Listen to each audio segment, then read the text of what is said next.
Welcome to In the Spotlight. I'm Abigail Pogrebin. For over 35 years, my guest today, Aron Hirt-Manheimer, was editor of Reform Judaism magazine, the world's largest circulated Jewish magazine. Aron co-edited Against Silence, the voice and vision of Elie Wiesel. Wiesel described Aron as, quote, a writer possessed of a rare blend of integrity, persuasiveness, and good literary sense. Aron co-authored Jagendorf's Foundry, a memoir of the Romanian Holocaust, 1941 to 1944, and co-authored with Arthur Hertzberg a book called Jews, The Essence and Character of a People. His latest book, Sons of Survivors, Making Peace with Inherited Trauma, was co-written with Marty Ura, and it was published early in September 2025.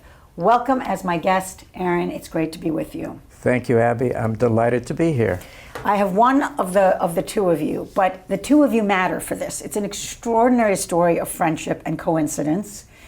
Can you just give us a précis of how you were thrown together and what you realized you shared? Well, we realized when we were in high school that coming out of a poker game, neighborhood poker game, walking home, we realized when we got to our destination that we were neighbors. We lived in adjoining apartment buildings. And through high school, a couple years at UCLA, going to Israel after the Six-Day War for our junior year, we were like brothers. But then, times continued and we went our paths. We went your separate ways. We went our separate ways. And for decades, we did connect on our birthdays. We always called each other to wish each other a happy birthday, but we grew pretty much apart. Marty was also in LA, or?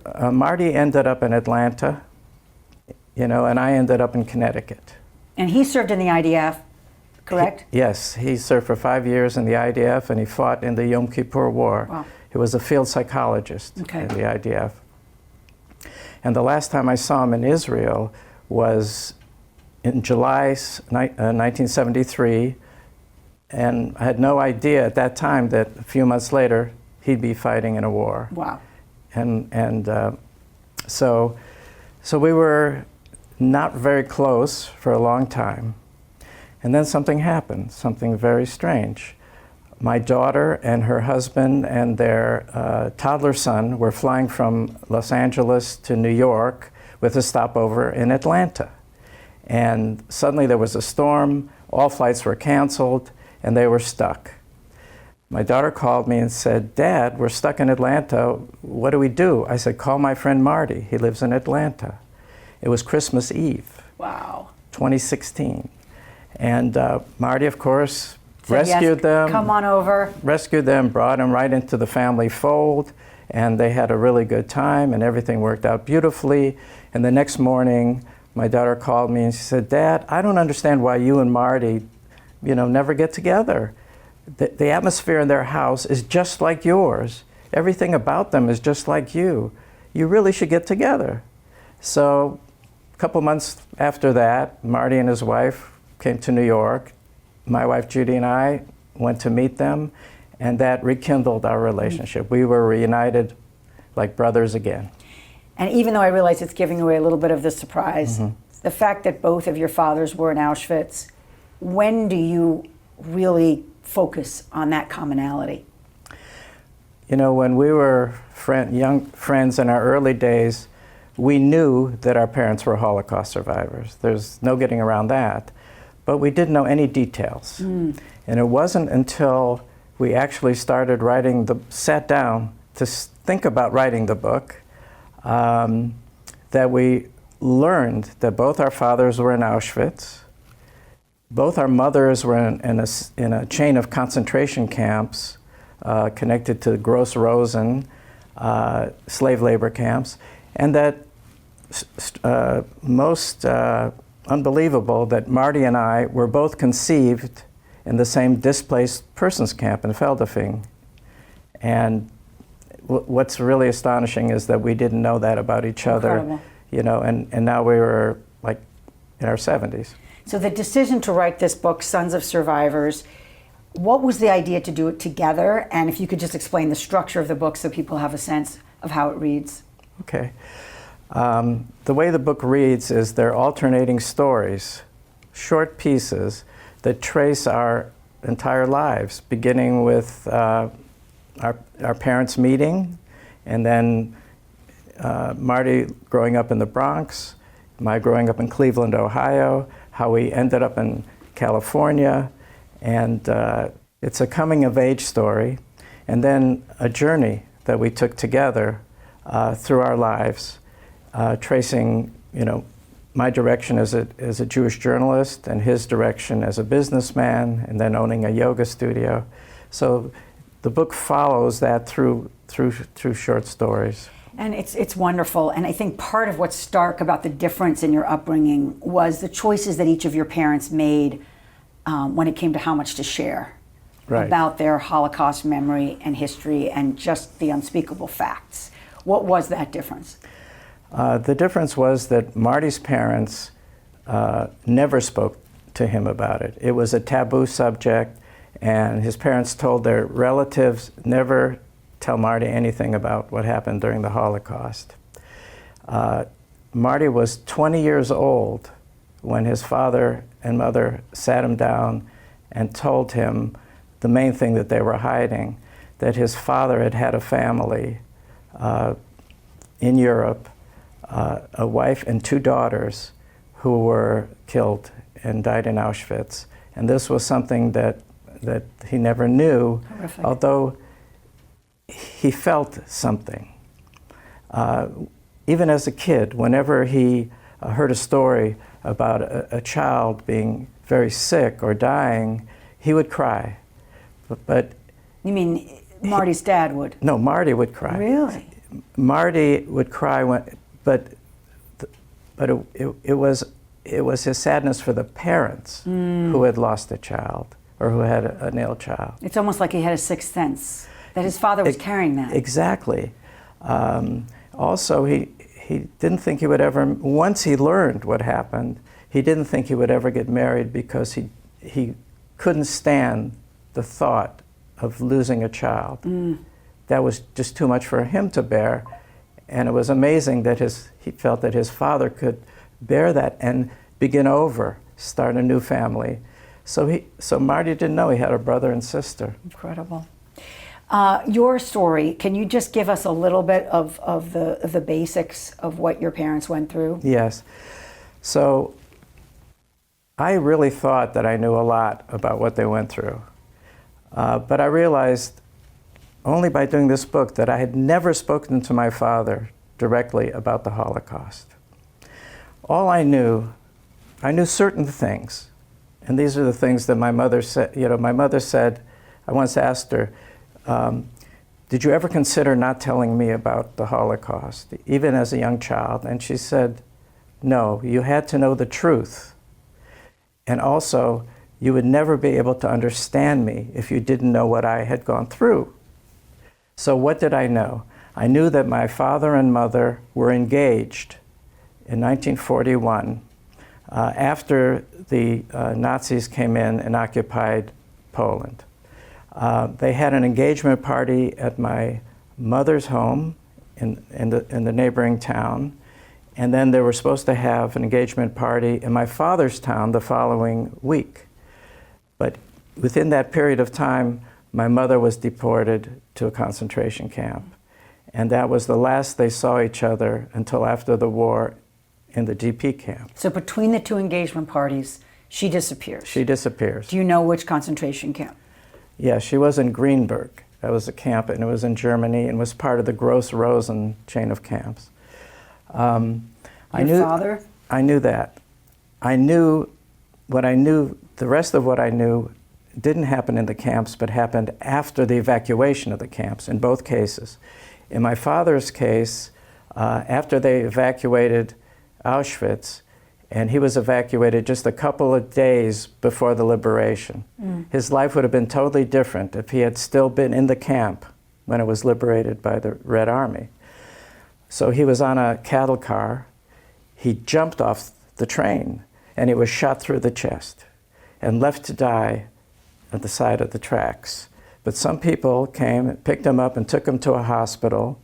They patched him up, but when they saw his Auschwitz number tattooed, they called the Gestapo. He was arrested, and he was sent to Mauthausen concentration camp in Austria. One of the toughest. One of the toughest, for special punishment because he was an escapee, and he was beaten almost every day.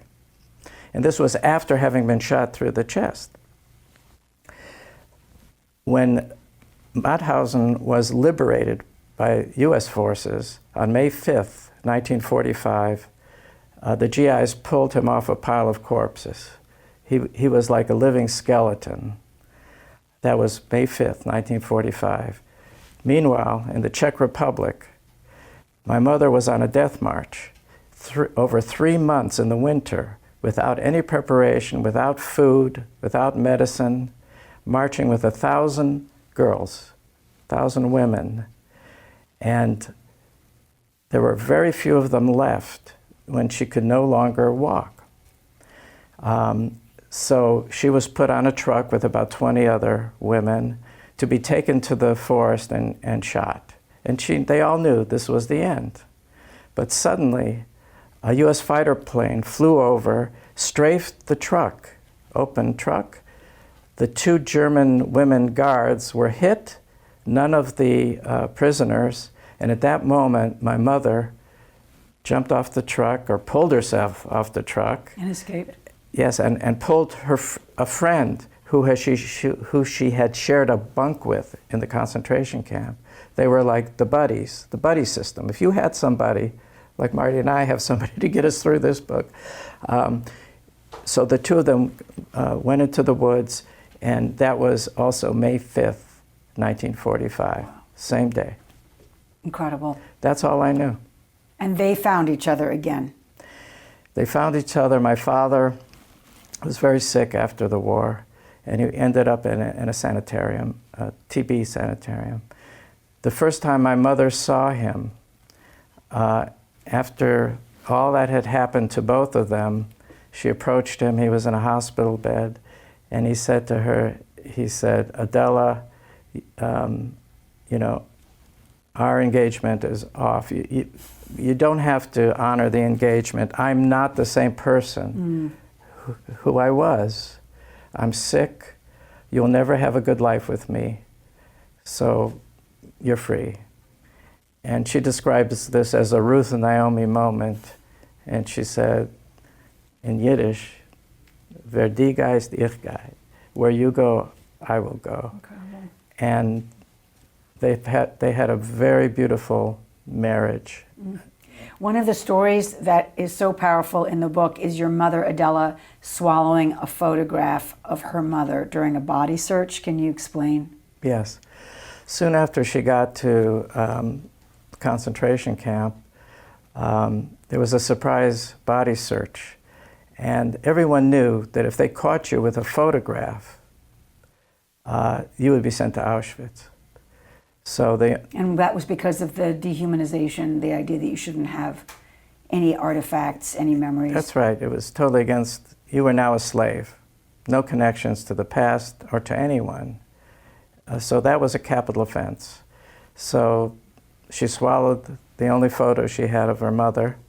And as a result, I don't know what her mother looks like. There are no photographs that I know of her mother or my father's mother. Any photographs we have are miraculous. You reflect on your mother's, quote, invisible chains that she had to drive to double check every receipt, that she distrusted strangers. How did writing about those behaviors change your understanding of them? Well, I always felt that, you know, her sense of victimhood, it was always there. I asked her not long ago, is there a day that goes by when you don't think about the Holocaust? And she said, not a day, never. Every time I sit down to eat, I remember the days on the death march when I had nothing to eat. You and Marty, this was kind of a excavation of something that you might not have wanted to unearth. It's tough stuff. You'd made it through a lot of your adulthood without doing it, even as a journalist. What was the impact for you personally and for your friendship? Well, for me personally, I realized that as much as I wanted to know, and I've edited many books about the Holocaust, but I didn't go close to my own story. I kept it at arm's length. And the best evidence of that is that for 50 years, I had a memoir that my father's brother wrote, his only surviving sibling. He wrote it in 1906. He gave me the book in Buenos Aires, Argentina. It was in Spanish. And it was a memoir of what happened to our family. And for 50 years, I had that book on my bookshelf collecting dust. And it's only because of this book that it was time to crack it open and find out what that story was, that my uncle's grandson translated the book for me, and I saw for the first time, I learned for the first time what happened to my family after the Nazis came into their town. And I learned for the first time the situation when they arrived, the family arrived in Auschwitz, and he saw my grandparents for the last time. And these are things that, I've always thought about, wondered about, but clearly I wasn't ready, and even though I've been to Auschwitz, I've been back to Poland, and I had an amazing experience there as well that was very revealing to me. I had an opportunity to go to my father's town and to see the building where he lived. And it didn't make much of an impression on me for some reason. But as I walked down the main street of that town, it suddenly hit me at the age of 47 that I had not personally gone through the Holocaust.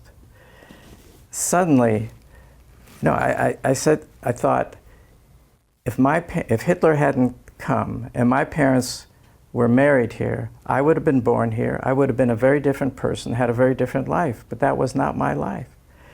And at that moment, the invisible tattoo, those numbers flew off my arm, and I felt liberated for the first time. And that what had happened to them had not happened to me. So intertwined emotionally was I to what happened to them that I didn't separate the two. And so I was carrying that all these years until I was 47 years old. It's very hard for someone who doesn't have that to understand why that's a daily weight or responsibility. Can you just say, was it like interrupting sleep?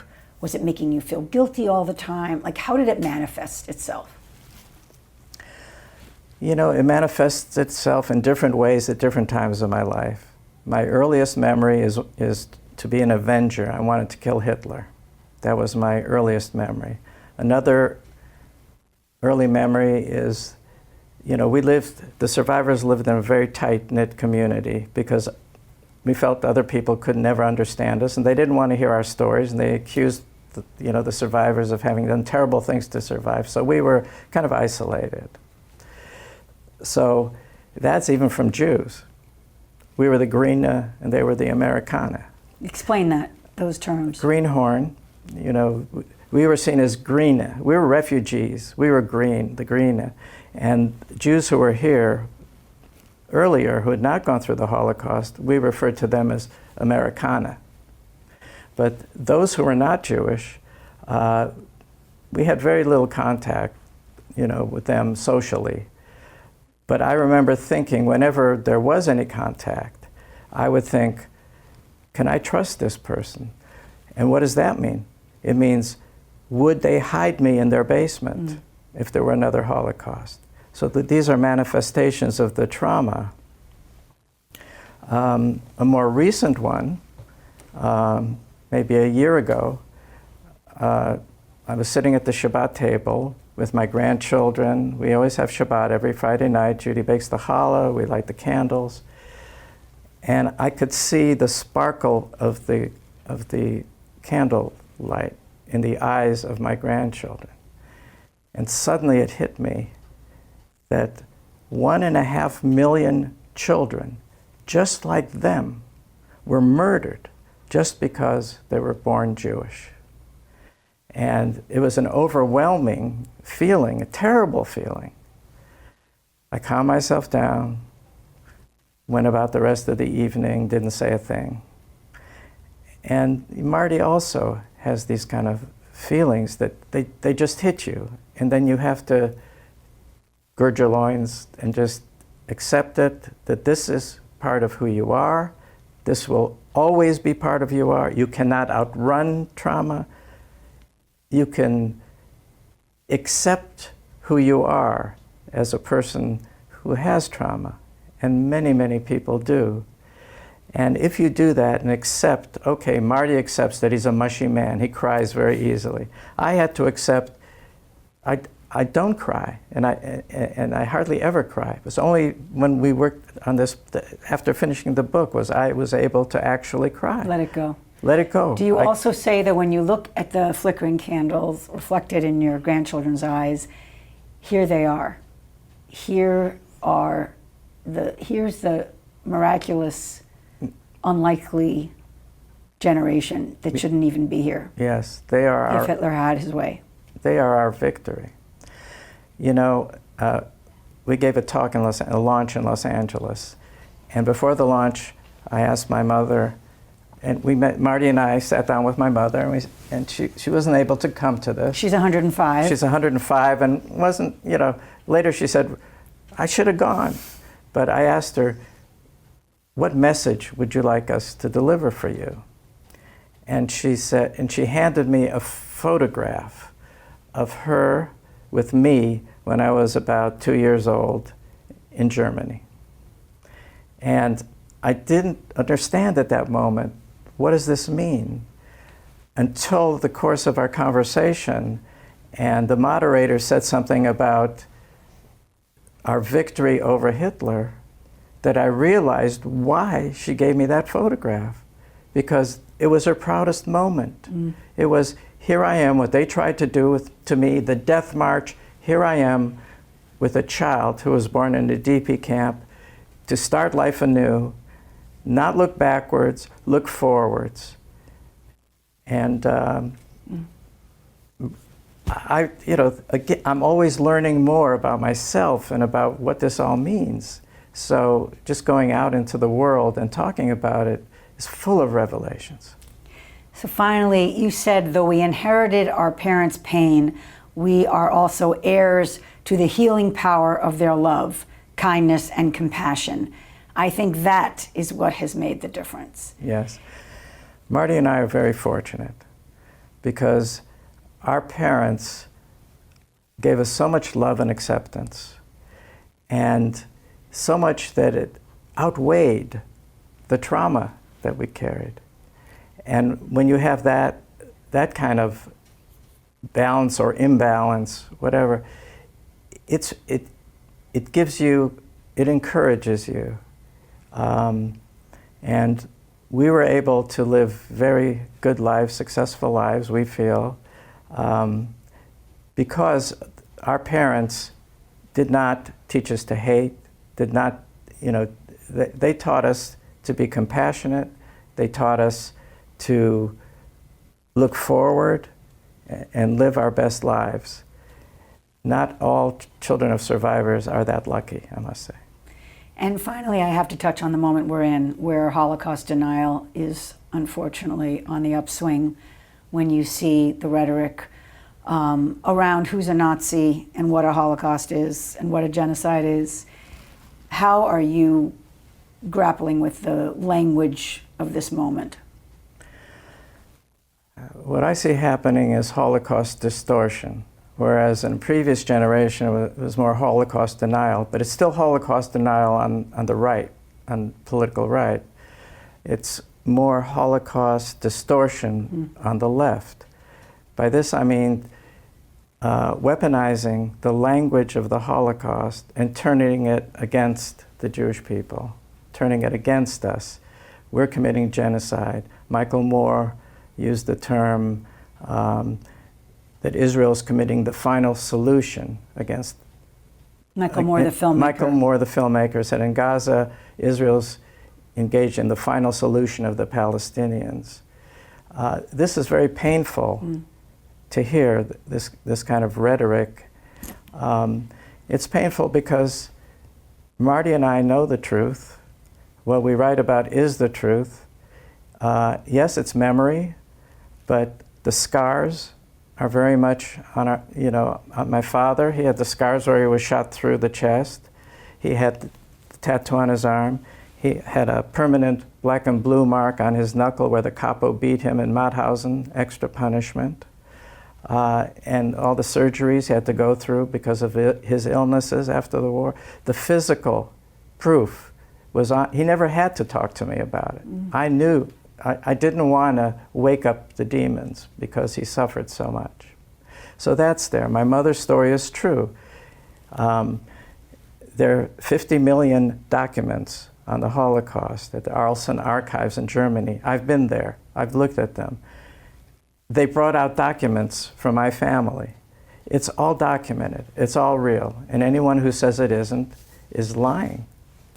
Thank you. The book is Sons of Survivors, Making Peace with Inherited Trauma.